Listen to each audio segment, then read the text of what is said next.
believe now Vaughn is the guy, the older guy, and he's trying to guide the newer guys. Yeah. Yes, He's the veteran. I think the coach is so happy because they say defense wins Super Bowls. So as long as the defense is together, we're in good shape, right? I still feel like we need a good quarterback, though. Oh, yeah. We have one. It's just, polishing them up, I think. Which one is it going to be? Hey, we've got a little storm coming in down on the southwest side of town. Take a look at this right now, blowing through Conifer.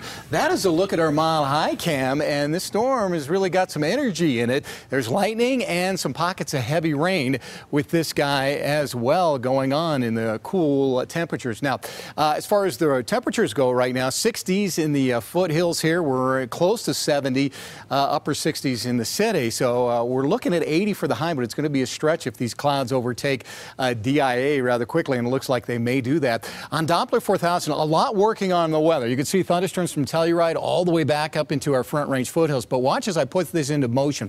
We have cold air in place over the east. That's what brought the fog this morning. At the same time, warmer air and moist air coming in from the southwest and also from the west right along the I-70 corridor here. So we've got two pockets of moisture coming together right over the Front Range for these thunderstorms to fire up earlier than they did yesterday. And you could see all the way up from Conifer, all the way up into Larimer County, thunderstorms are getting going here. The bigger one already producing heavy rain in Conifer now, pushing southward. It's not going to go through downtown Denver, but if you're in Ken Carroll, Highlands Ranch, Castle Pines, all the way down to Sprucewood, you'll get clipped by this little storm that's going through right now. Not severe yet, but there's a chance that many of these could be severe. And there's more moisture coming up from Arizona and New Mexico. So southern Colorado is really going to get some good rain this afternoon and tonight. Now, along the I-25 corridor this afternoon and this evening, there's a marginal chance of severe thunderstorms. Our storms will be a little more isolated than they were yesterday, but any of the storms that do develop do have the potential of having rain,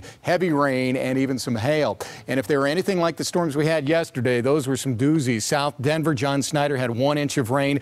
Jim Weindorf up in Severance, just under 1.5 inches of rain from thunderstorms up there. And in West Greeley, Leslie Burns had over 1.5 inches of rain out of those storms. So here's the way it plays out. Now, any one of these thunderstorms that gets going could have some heavy rain and even some small hail as you see these develop during the afternoon. Not as widespread as they were yesterday, but you could see there are many storms that do develop across the state as we go through the afternoon and evening tonight. Highs today, 70s to near 80 across most of the state, with still warm stuff out there on the west side of the state. So near 80 for the high. That'll be at DIA, but downtown I think will cloud up a little sooner than that. So maybe downtown about 78-ish the way things look now. Afternoon thunderstorms, and then tomorrow 82 afternoon storms. Some of those could be hail producers. We'll watch for that. Same thing again on Sunday with a high of 80 degrees. And in fact, we keep that trend going all the way through Monday and Tuesday. Low to mid 80s with isolated afternoon thunderstorms each and every day. So we're keeping this trend going. Normal high this time of year is about 89 degrees. So even though we're warming up a little bit, it's still below where we ought to be this time of year. Okay, Dave, thank you so much. You bet. And we'll show you a live look at where the Dow is heading this